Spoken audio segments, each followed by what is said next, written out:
like with anything, when you're putting yourself out there, in inverted commas, you need to have an element of confidence and self-esteem about who you are. The people I see burn out or most affected by the building a personal brand are the people who spend too long in someone else's shoes, who spend too long pretending to be something online that they're not in real life.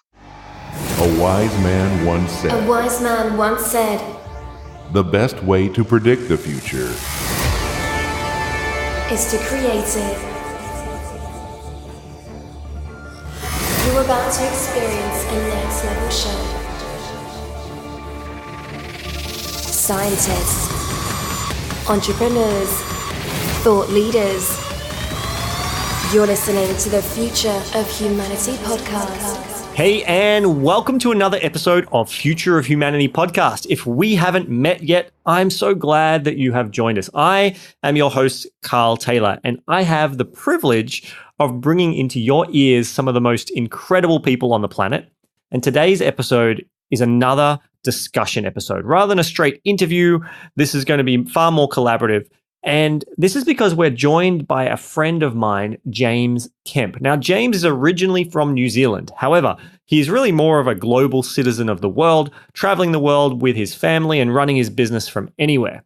Now, the reason I brought James on the show is he and I have had some interesting discussions around the future of organizations and companies, and I thought that you may like to listen in as we have this discussion. So, a bit about James. James has a single goal: to make your business better than before you met him. He's helped professionals, service businesses, media companies, NGOs, and startups to build growth systems that grow sales and increase revenues across 7 countries over the last 11 years. He's also spent $20 million on marketing to grow his own business as well as other people's. In a fast-moving digital world, more importantly, he shows businesses how to translate their impact and talents from the old model into this new model and become the default choice in their market. And that's really important, because if you're listening and going, well, I'm not a business owner, please do not go anywhere, because we are not talking to entrepreneurs and business owners today about how to grow your business.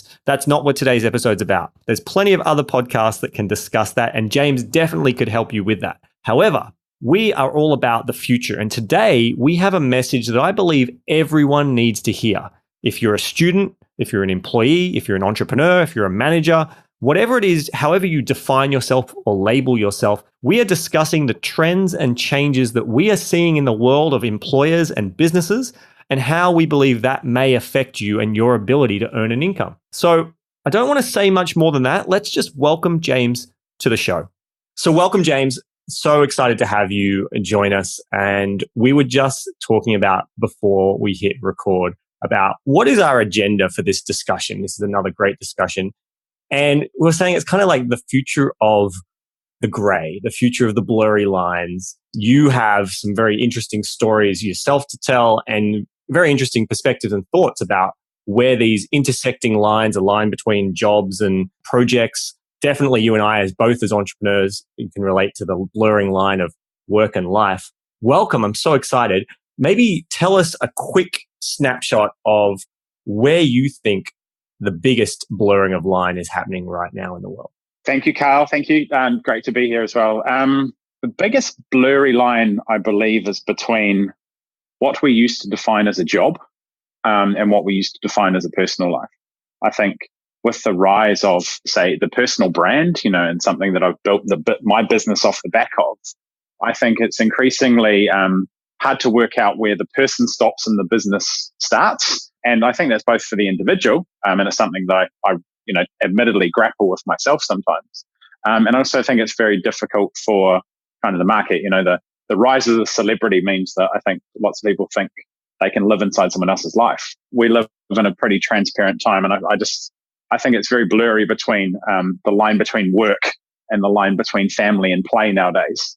And some of us are taking advantage of it, and others are, I think, struggling with it. I really see that intersection as something super fascinating, and as a trend as well. Yeah, I think it's interesting because, as you say, like the rise of the influencers, the Instagram influencers. I mean, there are kids now who are still teenagers who are raking in huge lucrative contracts just through their Instagrams.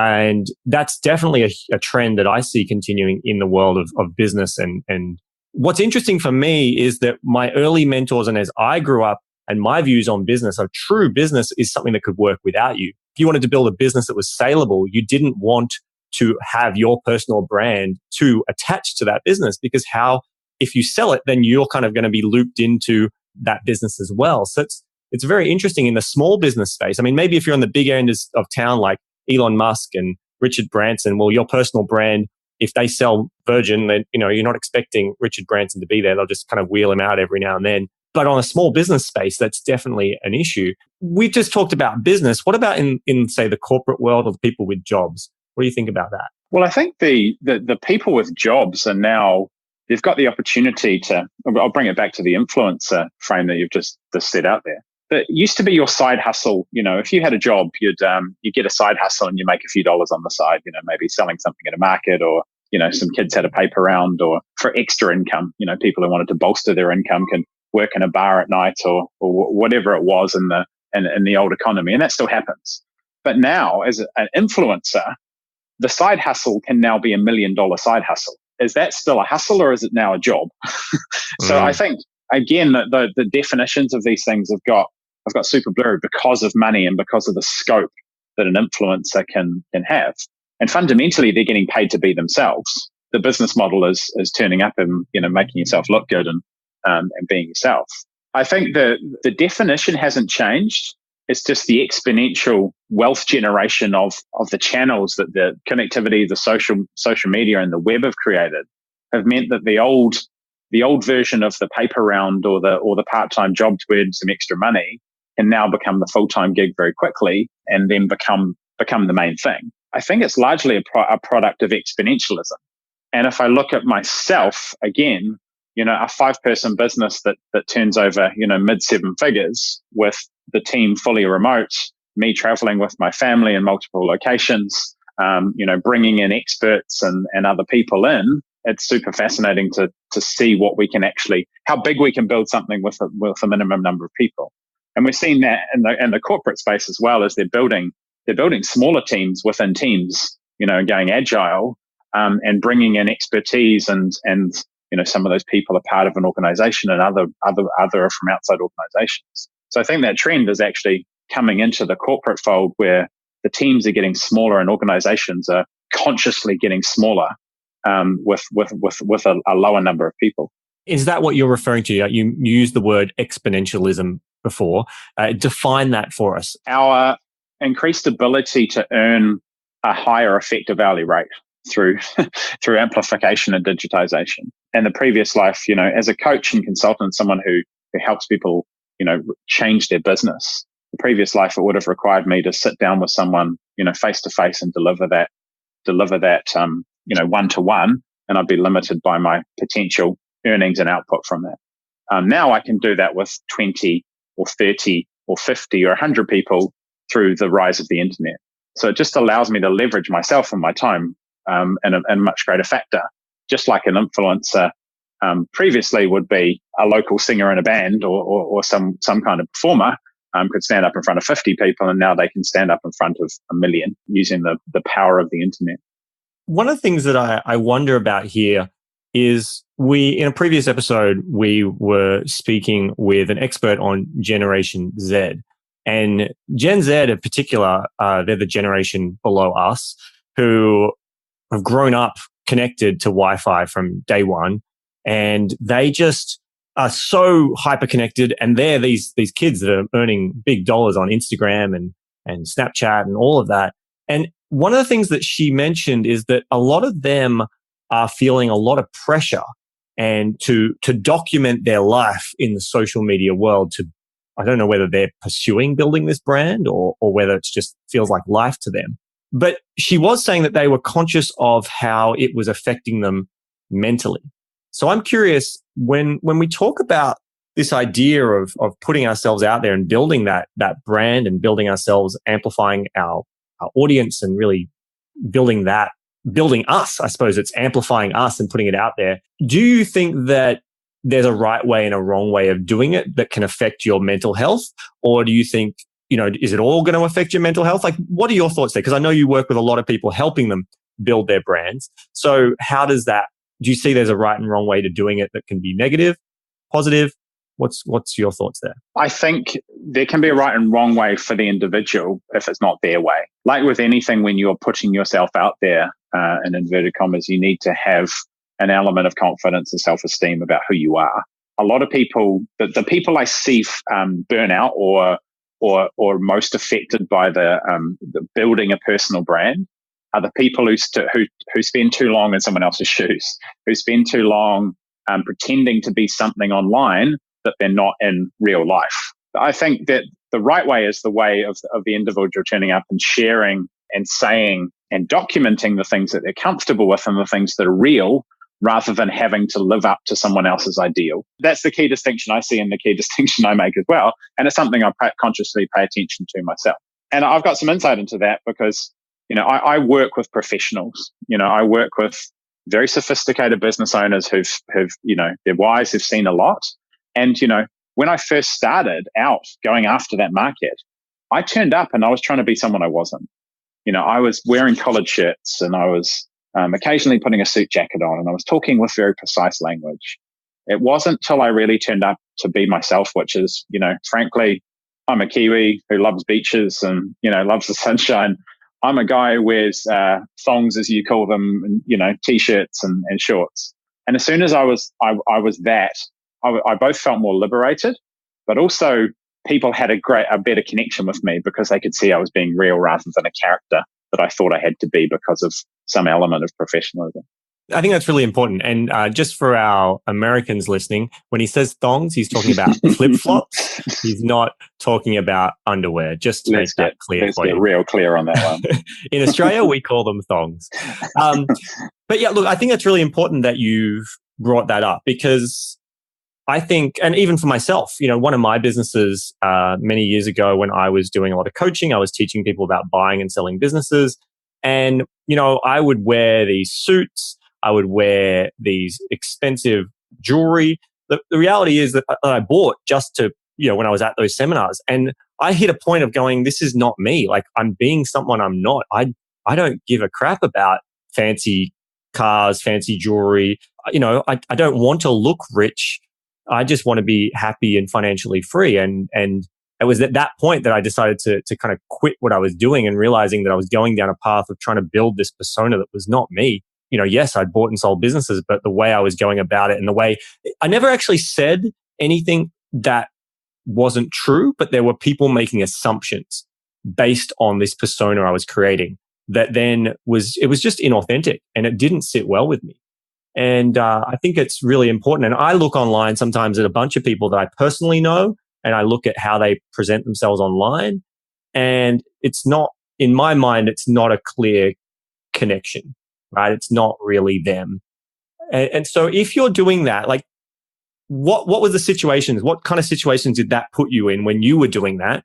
You were pretending to be someone you're not. Was it just not working? Did it ever get you into sticky situations? Like, what's your experience of being not your true authentic self online? I don't think it ever got me into sticky situations because I wasn't being untrue, just as you referred to. I was just being slightly inauthentic in my presentation. And authenticity is a word that I kind of dislike at the moment because it's bandied around in all the social media circles. Just turn up, be authentic and vulnerable and all these kind of things. But you have to be yourself. You have to have a clear idea of who you are before you put yourself out there. And I do observe that larger companies are getting this too. There is a democratization of, say, dress codes and a democratization of, device use in social media, where larger organizations are also letting people be individuals, within the auspices of a company as well, which I think is extremely healthy rather than everybody having to toe the corporate party line per se. I hope it's a growing trend that we're understanding that the downsides of pretending to be someone you're not online over the long term outweigh the benefits of just being online and being out there and being in front of a lot of people. And so, I mean, bring it back to, you were talking about before this kind of changing face of business. And so we've talked about the rise of the celebrity and the personal brand and the blurring of that line. But what about some of the other lines that are blurring in business? I know previously we've spoken about, the line being blurred between employee and business owner. So let's talk a bit about that. I think as a business owner, increasingly I bring in outside. I think I bring in outside expertise that we don't currently possess. But I less and less have the expectation that that person is an employee. I see it, as delivering on something, and the timeline and the remuneration and the rewards for that are variable based on the thing I need them to do. For example, if we need some things, some copywriting done, we bring in a copywriter for a specific project, but we don't need one full time. So I think this kind of, our old definitions used to be full-time and part-time. Now I see more definitions being around specific projects where even whole businesses come together and then disband based on the timeline of projects. And some people might be remunerated through equity, and other people might be remunerated through, payments and cash and the traditional way.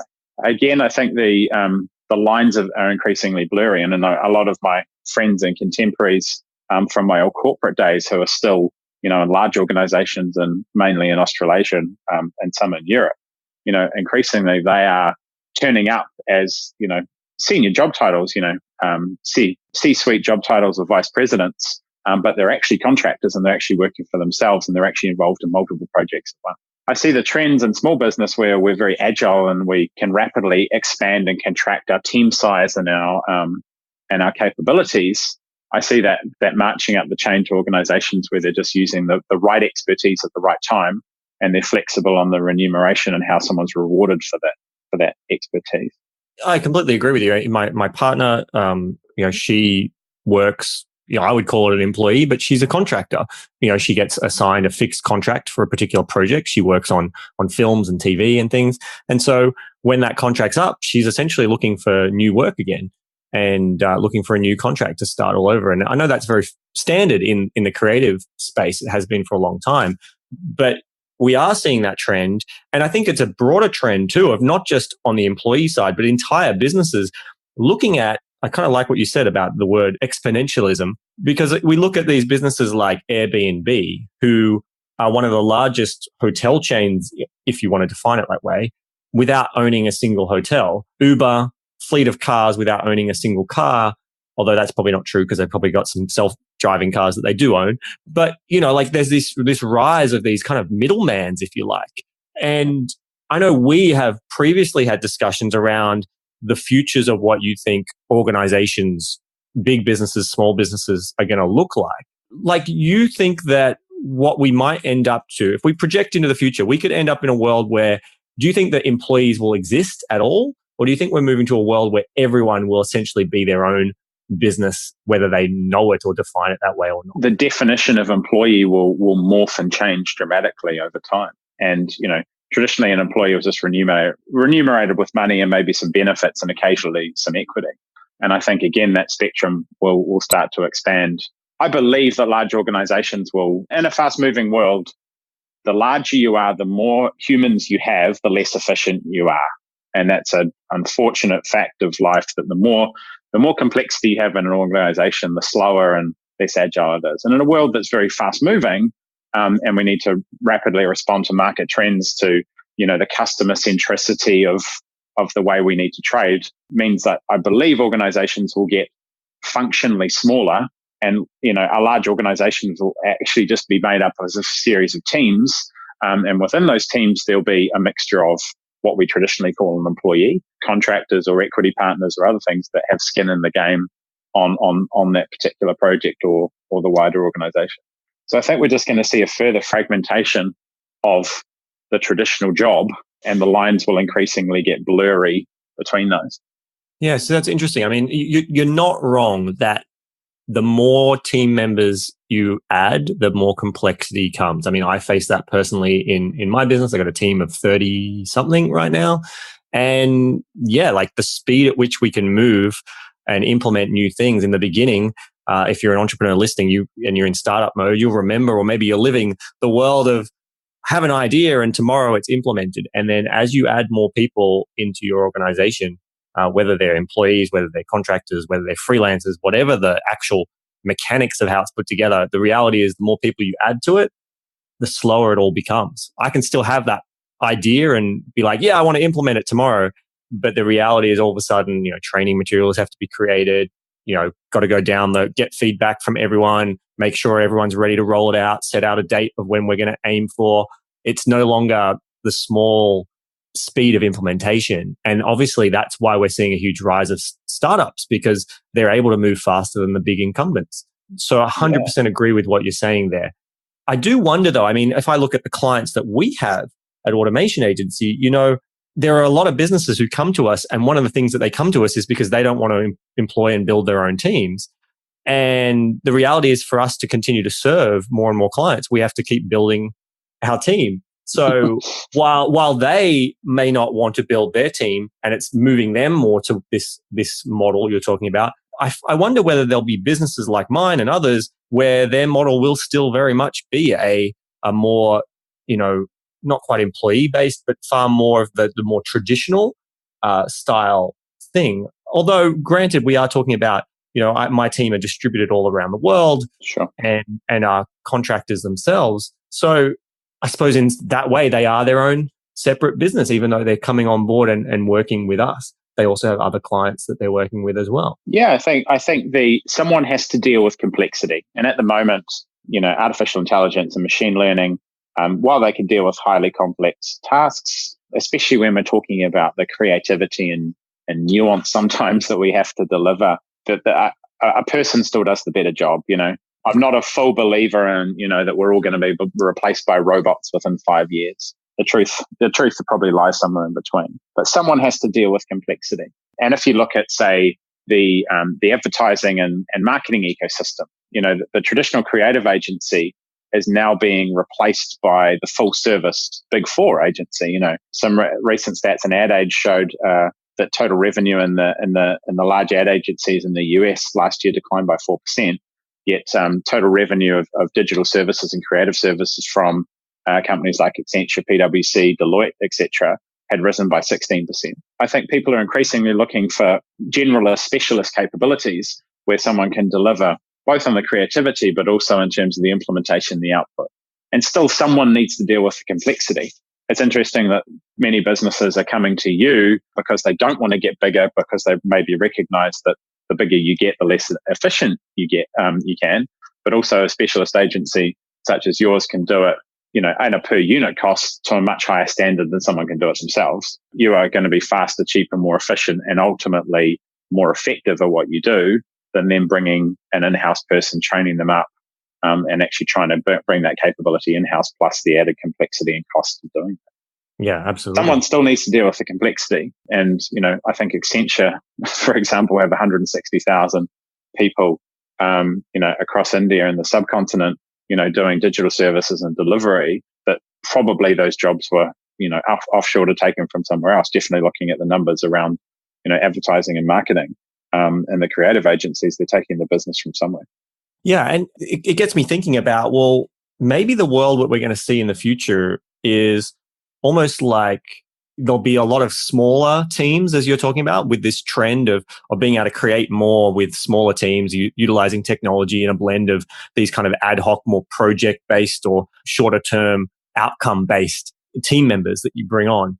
But I wonder, is it going to see a continued rise of organizations like mine and others where it's kind of like almost a bit like how we have electricity? You just plug into electricity, that you can kind of plug in to these other companies to get the skills you need. I mean, even Amazon, they have their Mechanical Turk, which is basically, this is what they were doing before AI was as good as it is, and it still exists, where you can plug into Mechanical Turk, and it's essentially people from all around the world doing these little tasks for a couple of dollars, really. And it was a way of giving software app developers the power of AI to, someone uploaded an image, it could create a task for someone who's a part of Mechanical Turk to read it and define it and kind of tag it. Now, AI can completely do that. There's no need for humans to do a task like that. Is kind of this back end of delivery of skills and people. So maybe we'll see these small pods of organizations, but then they're connected into these bigger providers, if you like, of specialized skills. Yeah, I believe so. I think, again, if we look at the statistics, the number of one-man $1 million plus turnover businesses, one man or woman, has risen dramatically over the last 5 years, purely because of the capability of someone such as myself. And I built quite a large business on my own before I realized that I needed to scale it with people and better systems as well. We can plug in and get services from a multitude of places that we previously need to do in-house. And you've done that with your clients as well, right? Like you've worked with a number of people who are kind of small. Are they one-man bands or like? And then you've been able to. I think you shrunk their business while growing it. So one of my clients is as a full service email marketing agency, and they tended to work with mid to large retailers who had multiple SKUs, multiple retail locations, and an online store. And their service has really evolved to the point where they can now serve anyone from any point in the market to a small Shopify store all the way up to a full complex bespoke e-commerce integration. And he's actually shrunk his team by 50%. They are all now distributed through leveraging good systems and efficiency of communication, and also streamlining the way they deliver their service in terms of delivering less possible services to more people. He's shrunk his product offering from 15 to 2. Core things they're doing. They've grown their revenue, but they've grown profitability exponentially as well. So they're just a generally more efficient unit, able to work with more customers over a wider spectrum while having half the number of people within the business, just by, efficient use of people, communications and systems. And also the business owner has, in this case, decided that running a distributed team and not having an office and the overhead was both a good thing for his business, but also gave him more flexibility in his life. He had the option to work from home and work from overseas and live a little bit more location independent as well. It's the old saying, right? That simplify to scale. We've talked about it already. Complexity creates chaos, creates slowness. If you really want to scale, you need to simplify. It does bring up an interesting thing, though, that I do wonder personally about the obsession in the entrepreneur market of scaling.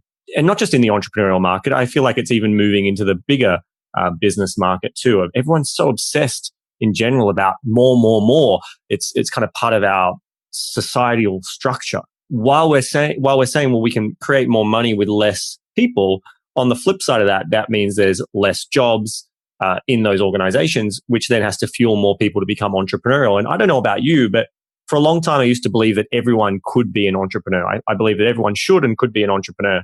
And over time, my thoughts on that have shifted. And I no longer believe that I believe everyone should try building their own business. But I no longer believe that every single person has what it takes to be a successful entrepreneur. What are your thoughts there? Okay, we've talked about all the benefits to the business owner, which makes a lot of sense. We're both business owners and you work a lot with business owners. For the people who might be listening going, well, that all sounds great, but they're an employee. They've always been an employee. The thought of running their own business is not great. And this trend worries them. What would you say to that? My take on the entrepreneur, the core driver of an entrepreneur is significance and creativity. And the core driver of an artist is usually significance and creativity.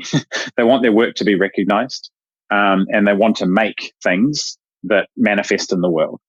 So my take on an entrepreneur is that they're cut from the same cloth as any other creative or any other artist. Entrepreneurs just like making things. And I fell into this trap where, as you say, into the scale trap, where, my peer group and the people around me were always talking about how fast their business was growing and the metric was money. But as an entrepreneur, I like making things. I like creating things and then other people operationalizing those and actually helping me take those things and bring them to life. The delivery and the follow through has never been my strong point. The ideas and the commercialization, the manifestation of those ideas into a business has always been my strong point. So I'm one of those people. I'd rather, if I set out with a goal of making $5 million, I would rather have 5 businesses making $1 million each than one business that I was trying to scale that was making $5 million. Couldn't agree with you more. 100%. Yeah, I think I like making things as an entrepreneur. It just happens that my creativity manifests in the form of a business and I'm rewarded for that in the form of money, whereas an artist is manifests in the form of their art and they're rewarded with recognition and feedback and all the other things that are intangible. That's my view on those things. I think I often see, one of the things that I work on with my clients closely is making sure they're not too much in the scale and the status quo and the BA business as usual side of a business, that we've always got a small, fun, innovative project working on the side, that there's something that they can create and have their hands on and they can make that might turn into a business opportunity one day, but it's still something that drives them creatively, but they don't feel guilty for neglecting their business when they spend time on it. And do you believe that every person, I mean, we talked about entrepreneurs being very similar to artists and creators, and I agree with that. The question is, do you believe that everyone out there, every man, woman, and child on the planet is creative by nature and able to, we talk about this world moving towards where you're now, take it from an employment point of view. We previously had Fiona Anson on talking about the future of work and how, yes, we are already seeing the trends of people moving towards more casual work, all these things, which are kind of great for us as the business owner. But on the flip side, if you're the employee, this is less security, less all the things that us as entrepreneurs have had most of our life, right? Sure. When you start a business, there's no security, and we thrive off that. I think that's why we succeed, because we thrive off that. But there are a lot of people that is overwhelming, stressful, and they're just not capable of coping. So I do wonder if this trend continues, will this create a split in class of the people who can succeed in this more siloed, running your own show world versus others? Or do you think everyone is able to step up and ultimately have a role to play and have that security and financial stability and live the life that they enjoy? I would like to believe that everybody can, but unfortunately I don't. I don't believe the world is going to get more equal. I unfortunately believe the world is going to get less equal, because in a fast-paced, high cadence and rapidly changing society, is chaotic. And from the very us debating the semantics of what to call an employee or an entrepreneur, is one of the smaller problems, right? In a high cadence and rapidly changing society, many people can't sit in the chaos of the speed of change, because they need a defined path. They need to know what is happening tomorrow. And, we really just don't. I do believe that everybody has creativity in them.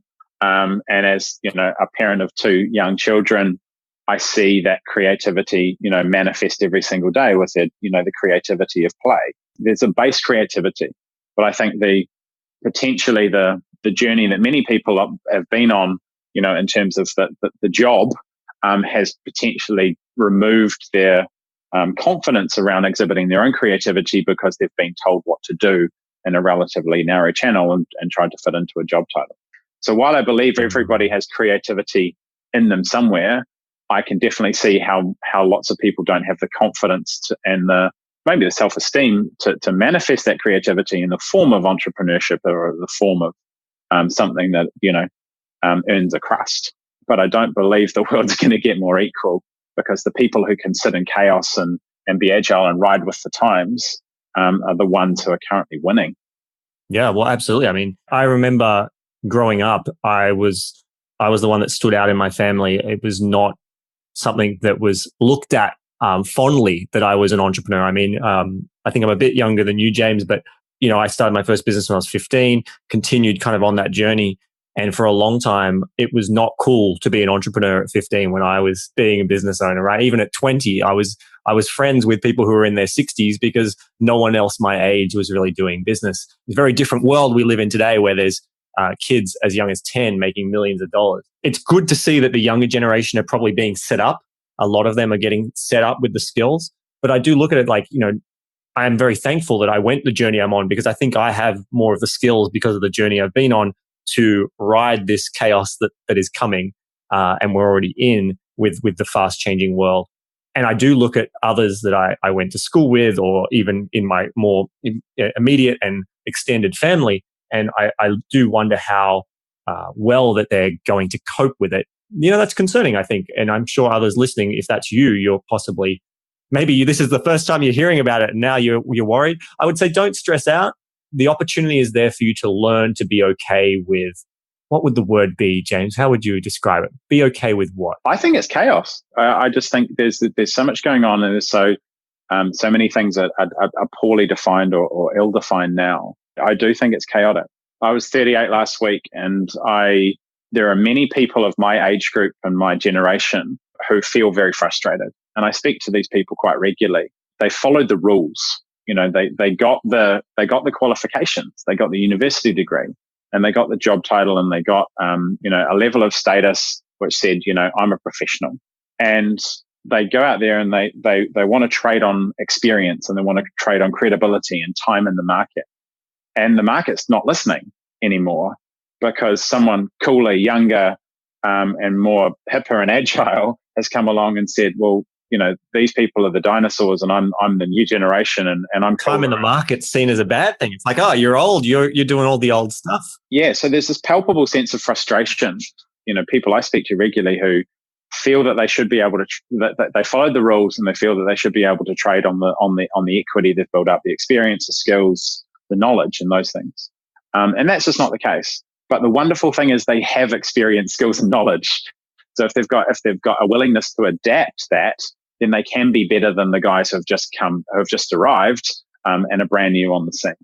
So it's a willingness to adapt and be a bit of an empty vessel and modify yourself around the market, because we're so customer centric these days. Every organization is talking about being about customer centricity. The customers are the center of the universe and those things.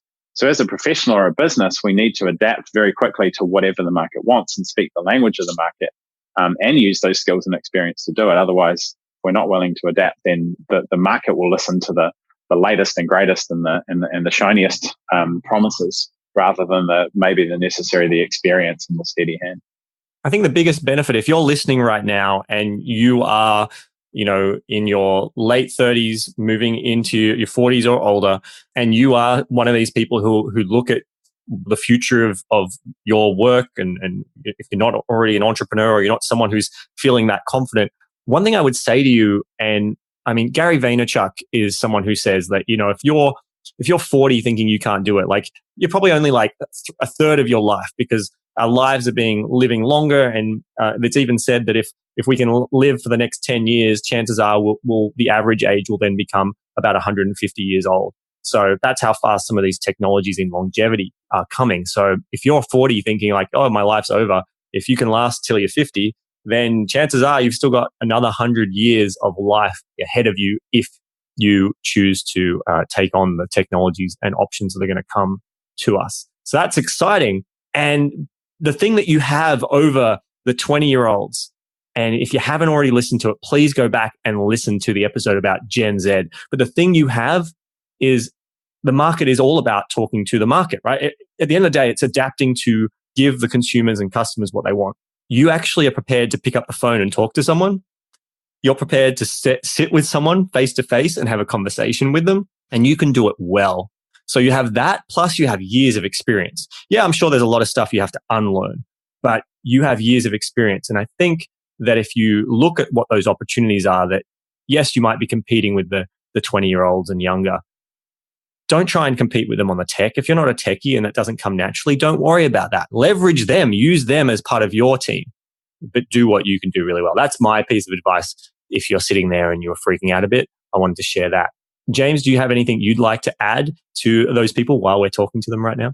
No, I 100% endorse what you're saying. I think, when you've been inside a market, you understand it better than anyone else, than someone coming in from the outside. So a willingness to change and adapt to the things you already know and see is the greatest strength, because the skills, the experience, and those things just, they're embedded, they're in the subconscious.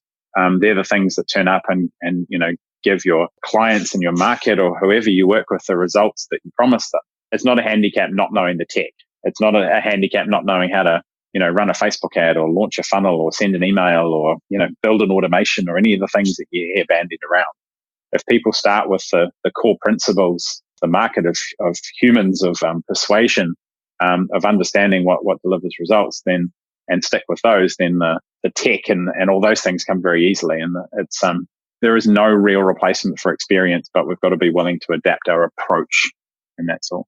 And those soft skills, talked about on a previous episode, those soft skills of being able to have that human engagement is actually probably what's going to be in demand more and more as robotics and automation come in, and they'll take over different jobs that some of these smart people, even people like me, our jobs and part of what we do will be replaced by machines that can do it themselves. The part that's really going to help you stand out is those soft skills. So if you have people skills, you're going to have a lot of opportunities if you know where to look and you're out there looking for them. So please don't feel insecure about the future of work based on some of the things we've talked about. Feel excited. And if you're listening going, hey, I was not feeling concerned, this is exciting to me, then awesome. I'm so glad for that.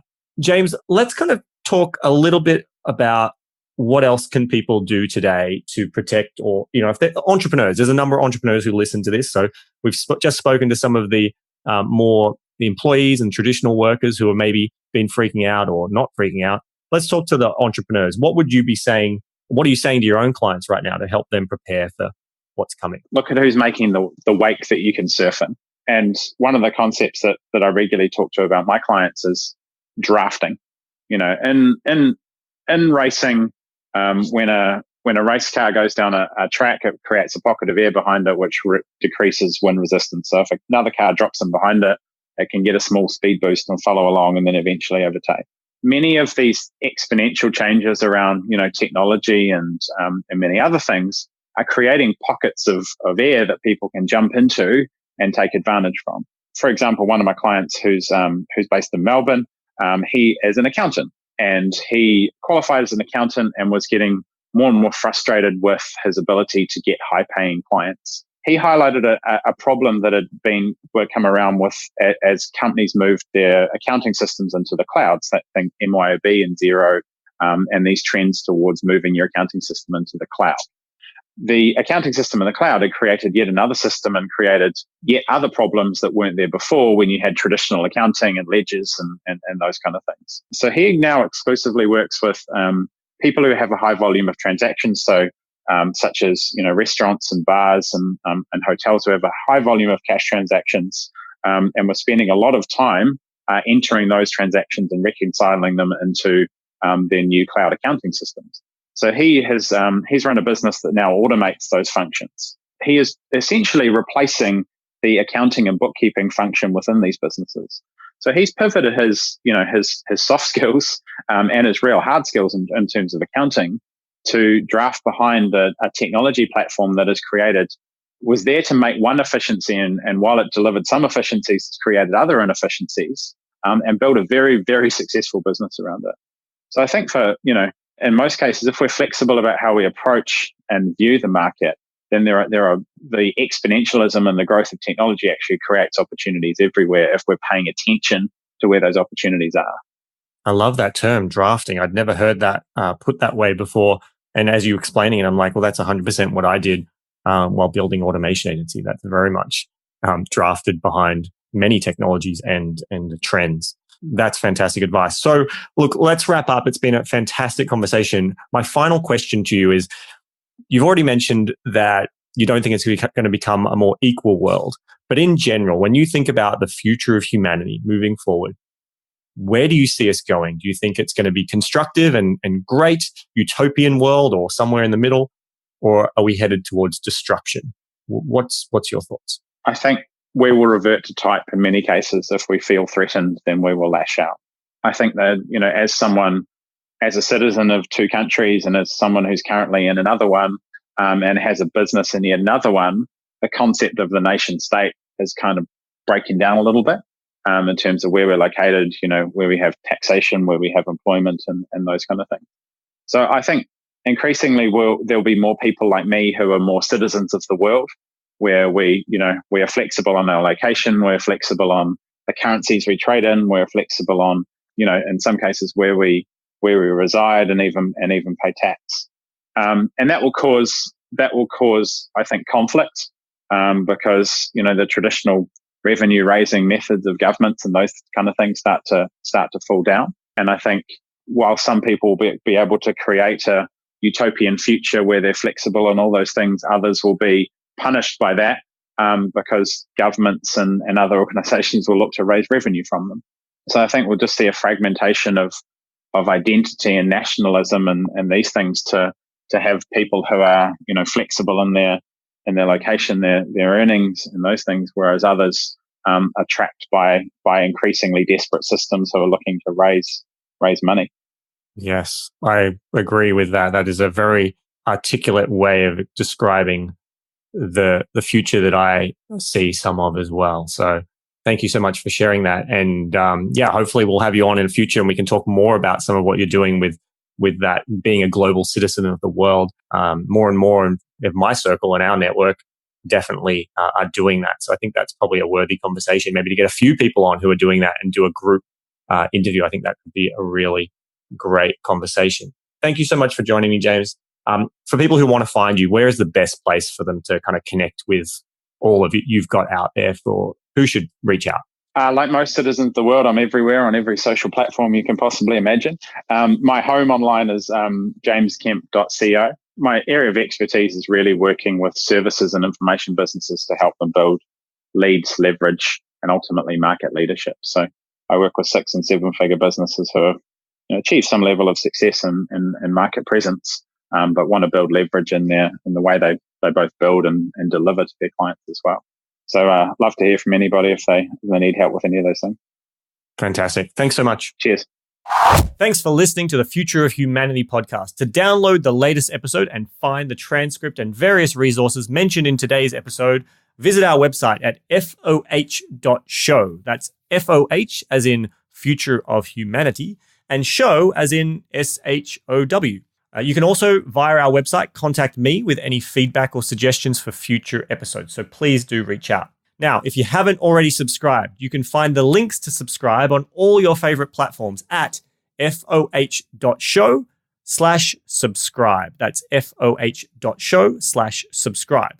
And more importantly, if you'd like to continue the conversation from today's episode and connect with other listeners, then you can join our free community at foh.show/community. foh.show/community. I look forward to seeing you there.